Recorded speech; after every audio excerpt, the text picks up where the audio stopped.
और ये प्रेम को त्याग नहीं कियो तो वो सब नहीं है पाएगा। कलयुग में सब लोग प्रेम जानने वाले समझने वाले नहीं हैं, सब स्वार्थ से मेरी भक्ति करेंगे। ऐसे स्वार्थियों के लिए भी मुझे कुछ ज्ञान तो देना पड़ेगा।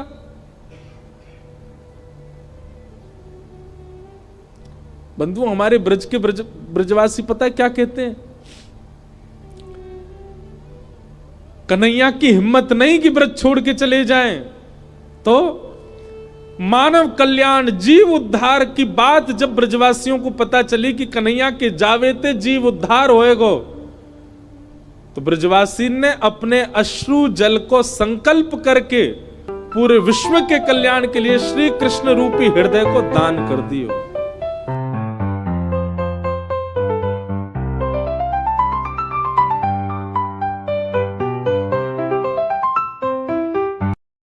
नारद जी महाराज ने आकर के भगवान से कहा कि ठाकुर जी, अब आप ब्रज में ही लीला करते रहेंगे कि आगे की द्वारिका लीला, मथुरा लीला, ये सब कैसे होंगी? ठाकुर जी बोले, सांची पूछो नारद, तो मैं भूल चुका हूं कि मैं परमात्मा हूं, मैं भूल चुका हूं कि त्रिलोकी स्वामी हूं। आप सब देवता मंत्रणा करके कुछ ऐसा व्यवस्था करो ना कि कोई और संभाल ले वैकुंठ को, कोई और कर ले आगे की लीला। मैं इन ब्रजवासियों के बगैर रह नहीं पाऊंगा, और मैं तो फिर भी चला जाऊंगा क्योंकि मैं परमात्मा हूं, मेरे अंदर मोह नहीं है। पर ये ब्रजवासी, इनको तुमने झूठे को जाकर अगर बोल दिया ना कि श्री कृष्ण जा रहे हैं, इनके प्राण निकल जाएंगे। मुझे जाता हुआ देखना तो इनके लिए सबसे बड़ा दुर्भाग्य होगा। नारद जी ने बैठ करके भगवान से बहुत देर चर्चा की और ठाकुर जी से कहा, नाथ आपको आना पड़ेगा और कोई उपचार नहीं।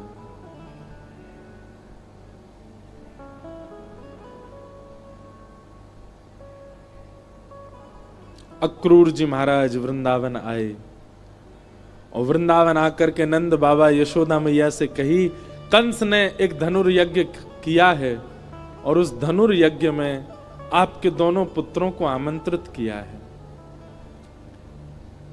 यशोदा मैया बोली, इतने राक्षस भेजे वाने हमारे लाला मारवे के काजे और अब निमंत्रण भेज रहे हो? बोले नहीं नहीं, आपको शायद कोई गलत सूचना मिली, वो राक्षस कंस ने नहीं भेजे हैं। कंस तो इन दोनों को सम्मानित करना चाहते हैं। हमने सुना कुछ दिन पहले बहुत जोर की बारिश हुई तो इन्होंने गिरिराज जी उठा लिए थे, सब आप सबकी रक्षा की। तब से महाराज कंस के नित्य मन में चलता है कि कृष्ण बलराम दोनों आवे और उनको मैं सम्मानित करूं। सम्मान देने वाला कभी राक्षस भेज सकता है? सबके मन में तो विश्वास हो ही नहीं रहा था कंस की बातों पर ठाकुर जी ने मन बनाया कि अगर मैं नहीं बोला तो ये सब तो भेजेंगे ही नहीं। ठाकुर जी अपना रूप बदल के, रंग बदल के और थोड़ा भाव बदल करके सब ब्रजवासियों के बीच में आके बोले, ठीक है भैया, तुम सबरे ब्रजवासी बड़े मतलबी हो। जब राक्षस आ जाए, जब कालिया नाग आ जाए, जब इंद्र वर्षा कर दे तो कन्हैया कन्हैया कहते सबरे डोरेंगे। लेकिन आज एक राजा हमको सम्मान देना चाह रहे हो तो तुम सब चाहो नहीं हो कि हमें सम्मान मिले? इस बात को सुन के सब ब्रजवासी मौन हो गए। ठाकुर जी ने पत्थर रख के ये बात कही।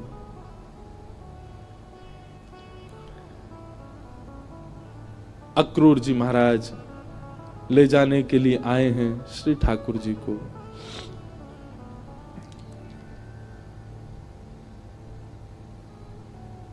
गोपियां, गोप ग्वाल, ब्रज के सब ब्रजवासी मन ही मन विचार कर रहे हैं और विधाता से प्रार्थना कर रहे हैं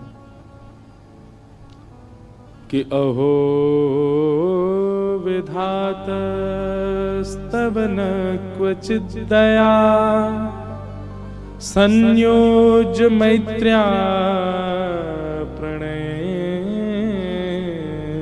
देहिना। अरे विधाता, तेरे अंदर दया नाम की चीज नहीं है क्या? कहां श्री कृष्ण को हमारा प्रेमी बना दिया कहाँ हम सबके चित्त में उनके प्रति इतना प्रगाढ़ प्रेम प्रकट करा दिया। और जब हम सबके चित्त में प्रेम आ गया, आज मिलने का समय आया, अब उनके संग रहने का समय आया, उनके संग अब लीला करने का समय आया, तो तू उनको हमसे दूर कर रहा है। सब ब्रजवासी मौन हो गए, बोल कुछ नहीं रहे, क्योंकि ठाकुर जी ने ऐसी बात कह दी है कि कुछ कुछ कहें तो कहीं ठाकुर जी यूं नहीं समझ लें कि ये सब हमारे शुभ चिंतक नहीं है।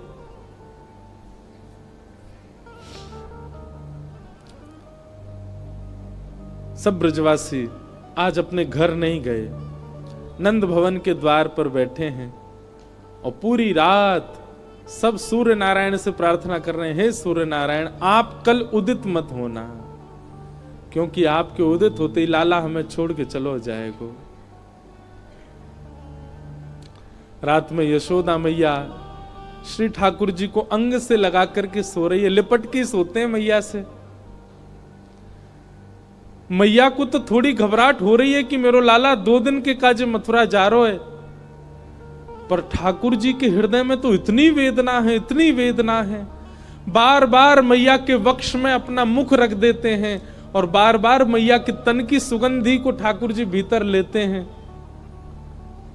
रोने लग जाते हैं, नेत्रों से अत्यंत आंसू गिरते हैं कि अब ये सुगंधी मुझे कभी नहीं आएगी, अब मुझको नींद कैसे आवेगी मैया से लिपटे बगैर। मैं कैसे बताऊं मैया को कि मैं छल कर रहा हूं इनके संग, अब मैं चलो जाऊंगा। मैया के एक एक अंग का स्पर्श ठाकुर जी अपनी स्मृति में ले रहे हैं।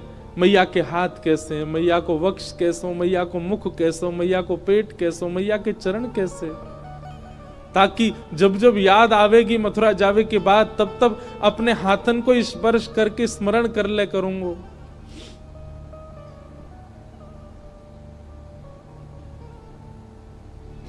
मैं एक बात अभी कह रहा था पिछली कथा में, गोपियों का विरह सबने सुना, ब्रजवासियों का विरह सबने सुना, वृंदावन का विरह सबने सुना, हमारी किशोरी जी का विरह भी सबने सुना, पर श्री कृष्ण का विरह किसी ने नहीं सुना। गोपियां वेदना में हैं, ब्रजवासी वेदना में हैं, वृंदावन वेदना में हैं, सब सखियां वेदना में हैं, श्री जी भी वेदना में हैं, पर किसी ने यह विचार क्यों नहीं किया कि कृष्ण भी तो वेदना में है।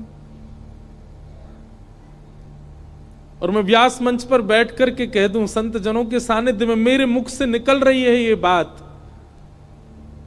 ब्रजवासी, ब्रज गोपिकाएं, वृंदावन आदि आदि जितने भी विरह हैं, इन सब का विरह एक पडले में रख दो और श्री कृष्ण का ब्रज के प्रति विरह एक पडला में रख दो। कृष्ण का विरह भारी है, पर क्योंकि वे पुरुष हैं इसलिए उनका विरह छुपा हुआ है।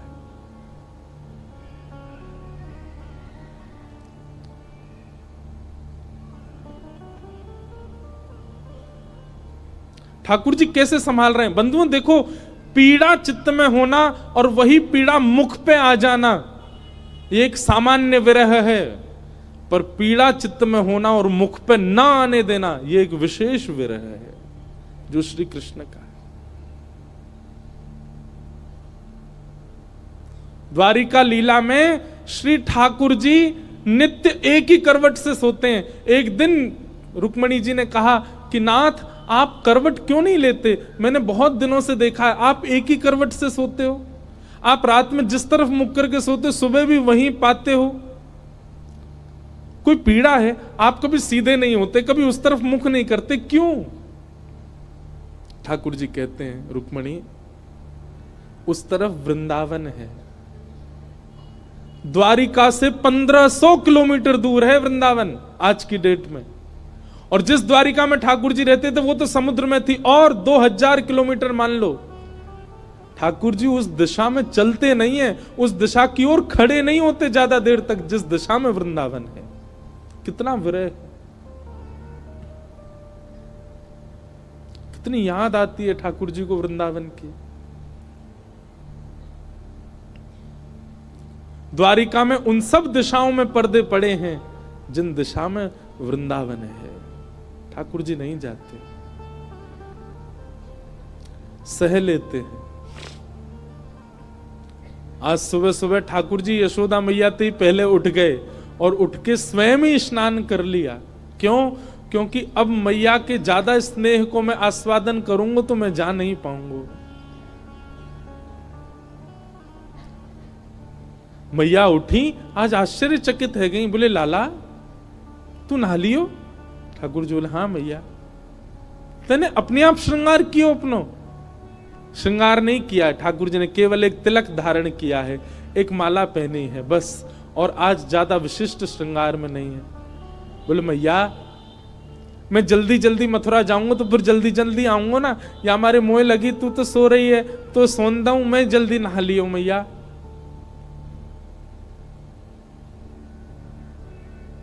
यशोदा मैया थोड़ी सी विचलित तो हुई आज तक ऐसा नहीं हुआ था।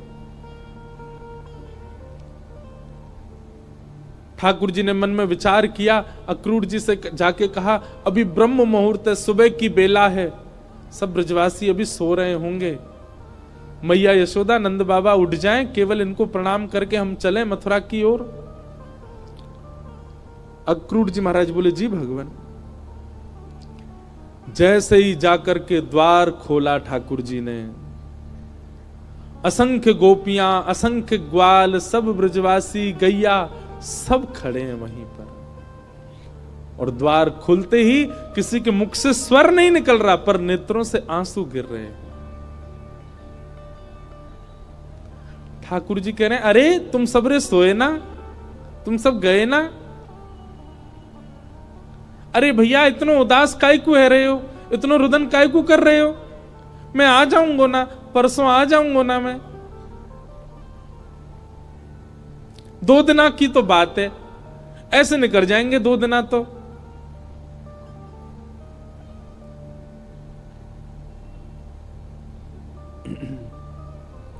देखे बिन कान्हा जब मन नाही माना,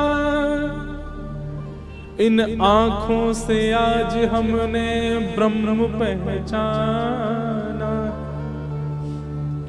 कृष्ण चरण कमलों में मन को लगाना, इन गोपियों का ताना ये उल्हाना, दर्शन का बहाना है। गोपियां बहाने बना बना करके आती हैं। घर में मक्खन धरोए फिर भी जबरदस्ती मक्खन लेवे जामे कि या बहाने कन्हैया दिख जाएगो। घर में गैया बंधी है, गोबर धरोए, पर गोबर लेवे के काजे जबरदस्ती नंद भवन में भीतर घुसे कि कन्हैया दिख जाएंगे। इन बहानों से श्री कृष्ण को नित्य देखने वाली गोपियां वो 2 दिन बिना कृष्ण के कैसे रहेंगी? भगवान के सखा मधुमंगल, श्री दामा, तन सुखा, मन सुखा, धन सुखा, सुबल, तोष, सब एक कोने में बैठे। मधुमंगल आके बोले लाला तू जा तो 2 दिना को रहो, लेकिन तने एक बार भी विचार नहीं कियो ये श्री दामा ये सुबह उठते या को नियम है 11 वर्ष थे। भगवान के अधिकतर सखा सब ठाकुर जी से बड़े हैं उम्र में। हमारा नियम है 11 वर्ष थे। हम रोज सवेरे उठ करके आंख बंद करके पहले नंद भवन आमे, सबसे पहले 13 मुखमंडल देखें, वाके बाद जलपान करें लाला। तो देखे बगैर हमारे जल हलकते नीचे ना उतरे। और तू 2 दिना के काजे हमें छोड़ के जा रहा हो, हम कैसे जीवित रहेंगे? ठाकुर जी स्तब्ध हो रहे हैं, मौन हो रहे हैं। कहां समझाएं, अब शब्द नहीं है ठाकुर जी के पास। भगवान किशोरी जी के पास गए, चरणों में प्रणाम किया। राधे राधे, ये स्तुति ठाकुर जी ने ही गाई है, आज भी बरसाने में गाते हैं सब। ठाकुर जी गा रहे हैं राधे राधे करुणामयी कृष्ण प्यारी, मेरी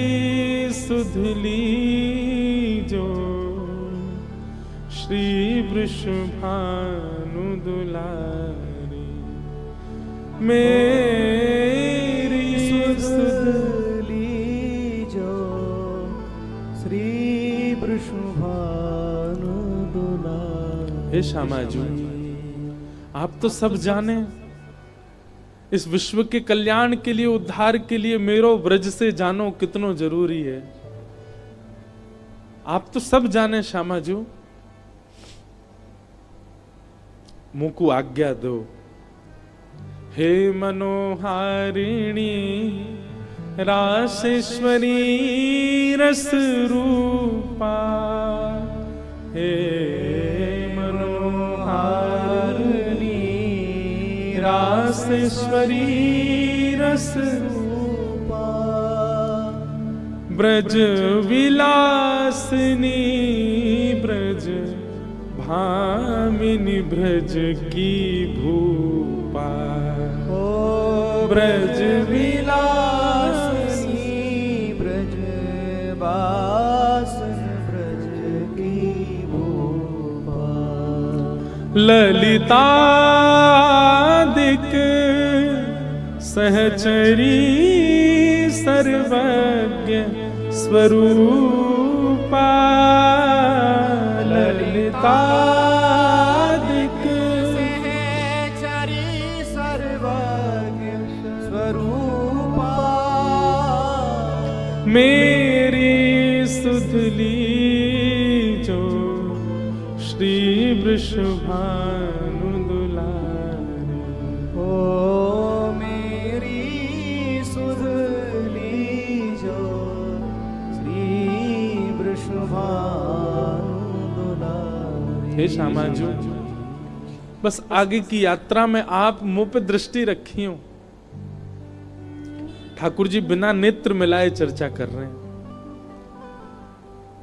किशोरी जी कह रही हैं, श्याम सुंदर या को उत्तर मुंह कहां देना चाहिए, आप ही बता के जाओ।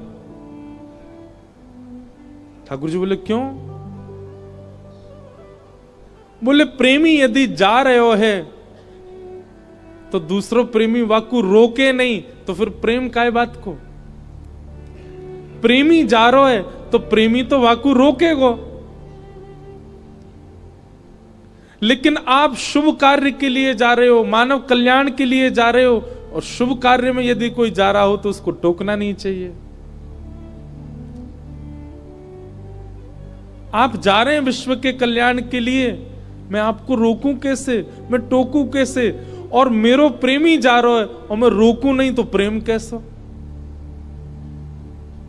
मुझे कहा करना चाहिए श्याम सुंदर, आप बता के जाओ। आपको आज्ञा दे दूं तो फिर मैं प्रेमी कैसी, जो अपने प्रेमी को दूर जावे की आज्ञा दे रही हूं? मैं टोक दूं, रोक दूं तो शुभ कार्य में टोक लग जाएगी। और मैं कछु ना कहूं तो प्रेमी जा रहा और मैं कछु ना कहूं तो फिर प्रेम कैसा? मैं कहां कहूं, मुझे कहां उत्तर देना चाहिए? हे श्याम सुंदर बता के जाओ। ठाकुर जी कुछ नहीं बोले, बस चरणों की ओर देखते रहे किशोरी जी की, और रथ में विराजमान हो गए। निर्वाक हैं, निरुत्तर हैं, निरशब्द हैं। रथ जैसे ही आगे बढ़न लगो, सब ब्रजवासियों के नेत्र सजल हो गए।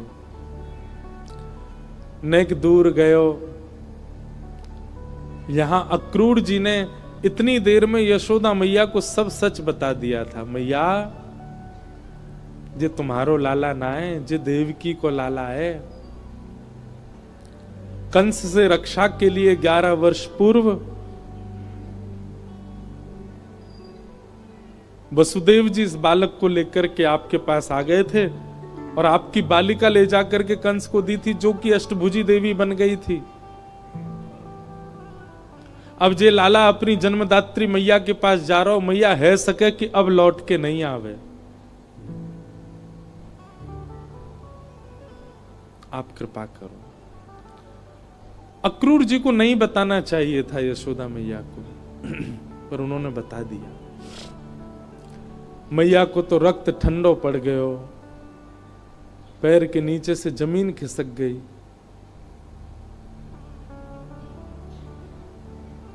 ठाकुर जी रथ में बैठ करके जैसे ही जाने लगे, थोड़ी देर बाद जब रथ के चाबुक की आवाज आई, रथ के पहियान की आवाज आई, तब मैया को होश आयो और निकल के भागी अपने भवन से। कान्हा रुक जा, अरे लाला रुक जा, कन्हैया नेक डट जा। मैया की आवाज सुनकर के श्री ठाकुर जी चलते रथ से कूद पड़े, दौड़ करके आए, मैया के अंग से लिपट गए। मैया तू काय को रो रही है? मैं आ रहा हूं ना, परसों आ जाऊंगा मैया, तू रोवे मत, ऐसे करेगी तो मैं किस जाऊंगा? लाला, मैया सर्वांगीण अंग का स्पर्श करती जा रही है ठाकुर जी के, और कह रही है लाला मोए जो पता ही तू गोपीन ते झूठ बोले, तू गालन ते झूठ बोले, सबन ते झूठ बोल ले, लेकिन आज तू मोते झूठ बोल रहा है। मुझको सब पता चल गई लाला, तू मेरो लाला ना है, तू तो देवकी को लाला है। कंस से रक्षा के काजे अक्रूर जी महाराज तो मेरे पास छोड़ गए, वसुदेव जी महाराज तो मेरे पास छोड़ गए।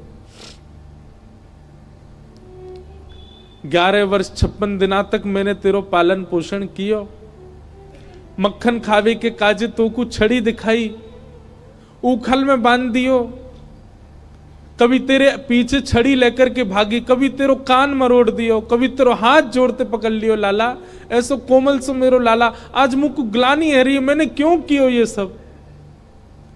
नाय मैया, तू मेरी मैया है, तू सब कर सके, तू को सबरो अधिकार है, तू अबई मोको मार ले मैया, तो को सब अधिकार है मैया, मैं तेरो ही तो हूं।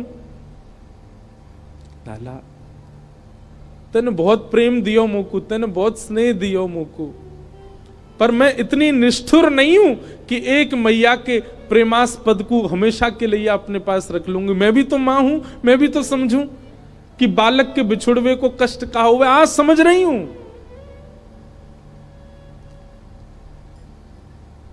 मैंने तो फिर भी तेरो संपूर्ण बालपन देखो, पर जाने तो जन्म दियो वह देवकी मैया ने तो पूरा जीवन कारागृह में निकाल दियो। और आज भी अगर मैं तो को रोक लूंगी लाला, तो मैं देवकी के संग बहुत बड़ा अत्याचार करूंगी। वैसे तो में मेरे प्राण बसे, है सके कि तू यहां तक गयो और शायद है सके कि मैं जीवित हूं नए बच्चों लाला, लेकिन अब समय देवकी को प्रसन्न करवे को है। तू जा, मुझको एक वचन देके जा लाला, तू देवकी को नहीं बताइयो मैंने तेरो हाथ पकड़ो, कान मरोड़े, तो को उखलते बांधो, और दूसरो वचन देके जा लाला। कहा तो कुछ जब भी खबर पड़े कि यशोदा मरणासन अवस्था में है, वह समय आ जाइयो मेरे पास,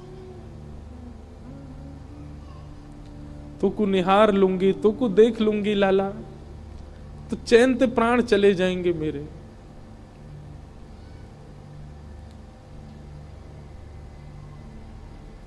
ठाकुर जी लिपट गए यशोदा मैया से,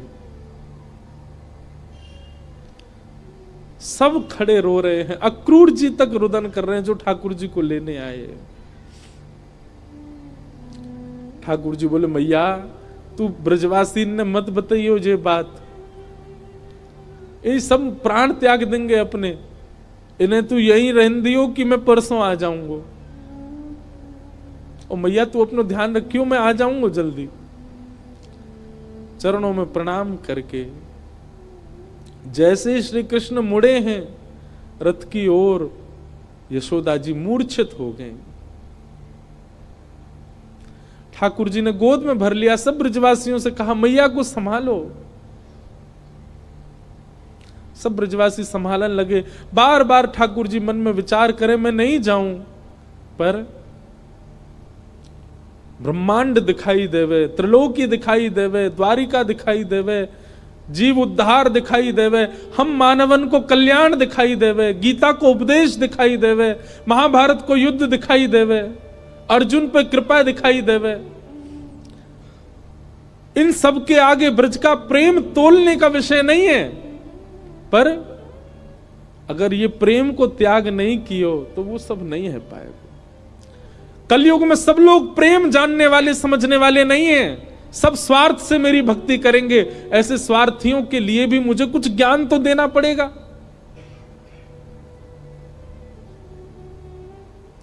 बंधु, हमारे ब्रज के ब्रजवासी पता है क्या कहते हैं?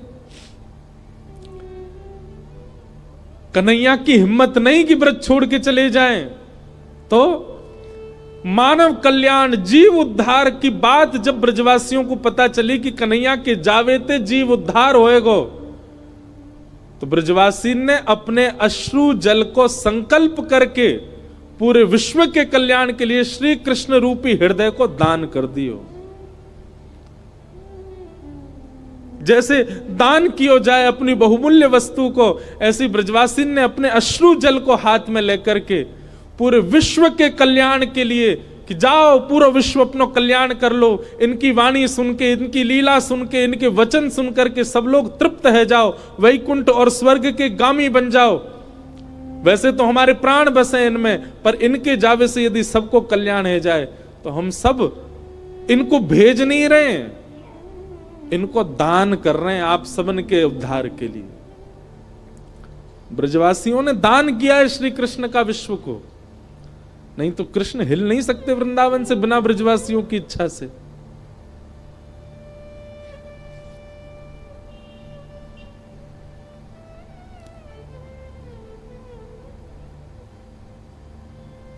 सब देख रहे हैं रथ की ओर।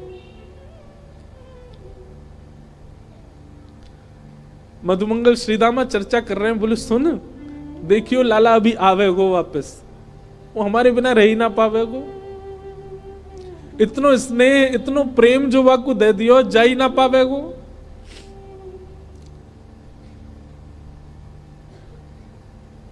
मधुमंगल बोलो श्रीदामा पर ये जा रो है, ये आना रो लौट के। आज हमें लाला पे संशय ना है रो, हमें अपने प्रेम पे संशय है रो कि क्यों ना आ रो जी लौट के। रथ दिखता रहा खड़े रहे, ध्वजा दिखती रही खड़े रहे, और जैसे ही रथ दिखना बंद हुआ, ध्वजा दिखनी बंद हुई, नहीं आए ठाकुर जी लौट के। असंख्य ब्रजवासी वहीं मूर्छित हो गए ठाकुर जी को बिना देखे। नंद बाबा बोले अरे मधुमंगल श्रीदामा, ए भैया ये कहा कर रहे हो, देख परसों आ जाएगो लाला, ये देख सब मूर्छित है गए, जल्दी जा संभालो। सब ब्रजवासी इनको लगायो, कोई जल लेके आ रहा हो, कोई जल पान करा रहा है, गोपीन को ले करके घर की ओर भाग रहे हैं। ऐसी विरह वेदना सबके चित्त में है रही है। अरे केवल मानवों की बात नहीं है, गौशाला में बंदी 9 लाख से अधिक गैया, वो उनके बछड़ा भी दूध नहीं पी रहे हैं आज, उनकी बछिया भी आज दूध नहीं पी रही है। सब केवल अपने कान उठा के श्री कृष्ण को खोज रहे हैं।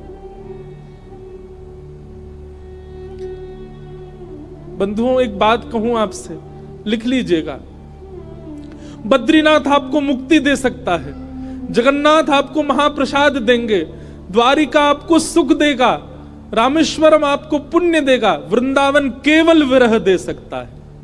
केवल विरह है वृंदावन के पास, केवल प्रेम है वृंदावन के पास। पुण्य की कामना से वृंदावन मत जाओ, वैकुंठ की प्राप्ति की कामना से वृंदावन मत जाओ। वृंदावन केवल विरह समेटे हुए है अपने अंदर।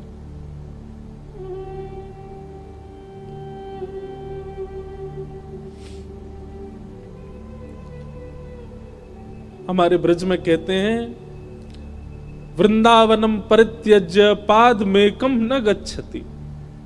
श्री ठाकुर जी वृंदावन छोड़ के एक पग भी बाहर नहीं रखते।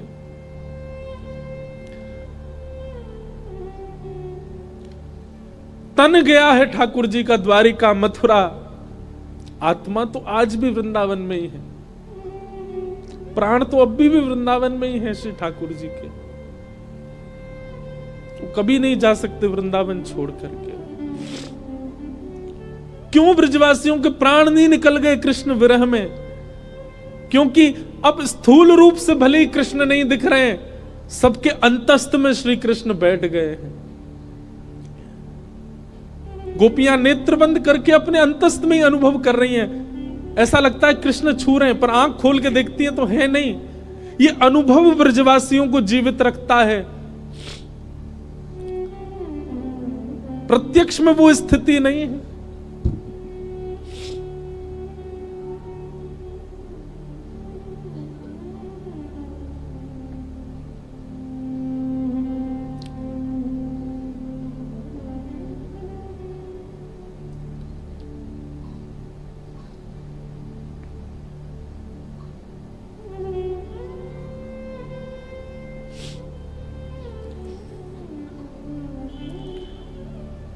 ठाकुर जी मथुरा पहुंचे।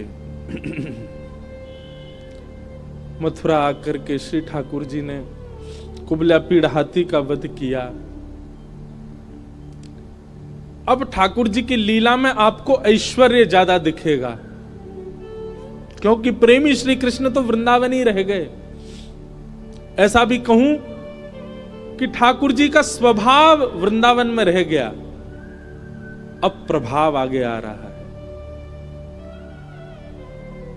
वो चंचलता, वो मधुरता, वो प्रियता, अब सब ठाकुर जी ने उसको गौड़ कर लिया। अब ठाकुर जी परब्रह्म की भांति लीला कर रहे हैं, मानो अपने परब्रह्मत्व पर ही ठाकुर जी को क्रोध आ रहा है कि मैं क्यों हूं जिसके कारण मुझे ब्रज छोड़ना पड़ा। कुबला पीड़ हाथी का वध कर दिया। जितने मल्ल थे कंस के कंस के रणभूमि में सबको मार दिया ठाकुर जी ने। और 50 सिड्डी ऊपर बैठे हुए कंस को देखा। एक छलांग मार करके ठाकुर जी उसके पास पहुंच गए, दोनों भुजाओं में कंस को उठा करके पृथ्वी पर पटक दिया। गिरते ही कंस के प्राण निकल गए। भगवान तुरंत कारागृह की ओर दौड़े।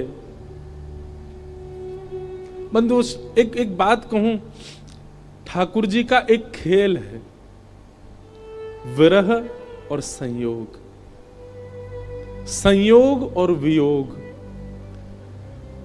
जिस किसी को भी संयोग का अनुभव हो रहा है, तैयार रहना, वियोग आएगा जीवन में, क्योंकि ये खेल है श्री कृष्ण का। वो ऐसे ही करते हैं, जिसको संयोग देते हैं उसको वियोग देते ही हैं।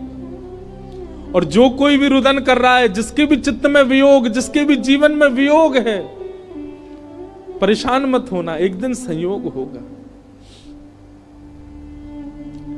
11 वर्ष 56 दिन पहले छोटी से एक दिना के ठाकुर जी मैया को छोड़ के चले गए। उनको वियोग दे दिया। कहां तो इतना बड़ा संयोग दिया कि उनके गर्भ से प्रकट हुए, और गर्भ से प्रकट होते इतना बड़ा वियोग दे दिया कि मैया रोती विलखती छोड़ गए। 11 वर्ष 56 दिन तक मैं किसका पक्ष लूं, यशोदा जी का या देवकी का? देवकी मैया रोज कारागृह में खिड़की पे खड़ी हो जाती है। ऊपर साधन नहीं है तो जबरदस्ती घड़े पे घड़ा रख के या कोई ऐसी व्यवस्था करके खिड़की के ऊपर खड़ी हो जाती है, और वहां से वृंदावन से आने वाले लोगों को बुलाती है। बोले सुनो, कहां ते आ रहे हो? बोले हम तो वृंदावन ते आ रहे हैं। अच्छा, तुमने वृंदावन में कुछ देखो?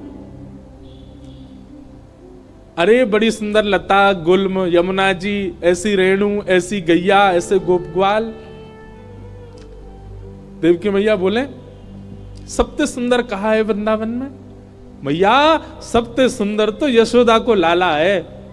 अरे मैया कैसो चले, कैसी बात बनावे, कैसे नैन मटकावे, वाक्य अंदर तो ऐसी सुगंधी आवे। अरे हम तो सांची पूछो, हम तो भैया देखवे जामे। द्वार वहीं खिड़की पे खड़ी खड़ी देवकी रुदन करती है। मैं कब देखूंगी अपने लाला को? काश इन्होंने यशोदा की लाला की जगह एक बार कह दिया हो तो देवकी को लाला। उनका विरह कम नहीं है। 11 वर्ष 56 दिन कहां ब्रजमंडल में इतना आनंद, इतना सुख, इतने उत्साह। कई लोग मुझे बोलते हैं ठाकुर जी क्यों, कितना बुरा किया ठाकुर जी ने ब्रजवासियों के साथ। ठाकुर जी को देवकी का विरह दिखाई दे रहा है। जहां लाखों नर नारी आनंद कर रहे थे, वहीं एक कारागृह में बैठकर के सिसक सिसक के रो रही है देवकी। पता चला जब देवकी को कि मेरे लाला ने गिरिराज जी उठाए हैं, 7 दिन तक अन्न जल नहीं पाया, केवल जल पी करके व्रत कर रही है कि मेरे लाला स्वस्थ रहे, मेरे लाला को कोई पीड़ा नहीं हो। जैसे ही पता चलती कोई राक्षस वृंदावन चलो गयो है, देवी की मैया उसी समय तप में बैठ जाती। हे विधाता, आप जैसे कहेंगे वैसे जीवन जीऊंगी, पूरी युवावस्था मैंने जेल में निकाल दी, बस मेरे लाला को स्वस्थ रखी हूं, प्रसन्न रखी। आज 11 वर्ष 56 दिन बाद उस कारागृह में चंदन की सुगंधी आ रही है। उस कारागृह की ओर एक प्रकाश आ रहा है। जैसे देवकी मैया ने कारागृह के द्वार से झांक करके देखा, श्याम वर्ण है, मधुर कटाक्ष नेत्र हैं, अद्भुत अधरामृत है, घुंघराले केश हैं, सुंदर पटका डाले हैं श्री ठाकुर जी, त्रिभंग लली श्याम सुंदर, टेढ़ी सी चाल चलते हुए आ रहे हैं मैया की ओर। जैसे ही मैया ने देखा, देखते ही मैया तो न्योछावर हो गई लाला पे। मेरो कन्हैया आ गयो, मेरो लाला आ गयो। जेल के भीतर ही नृत्य करने लगी। ठाकुर जी दौड़े मैया के पास, ताला खोल के भीतर प्रवेश किया। मैया ने अपने अंक में भर लिया। 2 बार मूर्छित हो गई देवकी, ठाकुर जी को अंक में भर के। ठाकुर जी ने बहुत स्नेह किया। मैया ने लाला को हाथ पकड़ लिया और पकड़ करके बोली, लाला अब तू नहीं जाएगो मुझे छोड़ के, कहीं नहीं जाएगो, कभी नहीं जाएगो, वचन दे मुझको, नहीं तो प्राण त्याग दूंगी। ठाकुर जी के चित्त में यशोदा का भी स्मरण होता है। देवकी मैया, मैया मैं तो वचन दे रहा हूं, अब नहीं जाऊंगा, अब तेरे पास आ गया, तेरे पास ही रहूंगा मैं। श्री कृष्ण का विरह कौन सुनाता है? श्री कृष्ण का विरह कौन गाता है? उनकी वेदना कौन समझ पाता है?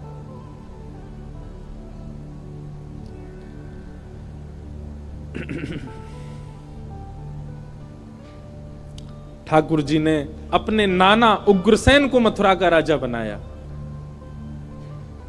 और माता पिता से आज्ञा मान करके बोले, पिताजी अब मैं अध्ययन की इच्छा है मेरे चित्त में, आपकी आज्ञा हो तो मैं पढ़ने जाऊं।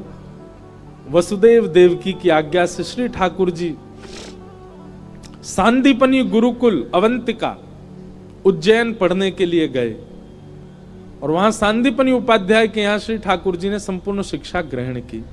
वहीं ठाकुर जी को सुदामा नाम के मित्र मिले। लौट करके भगवान आए, उद्धव जी महाराज को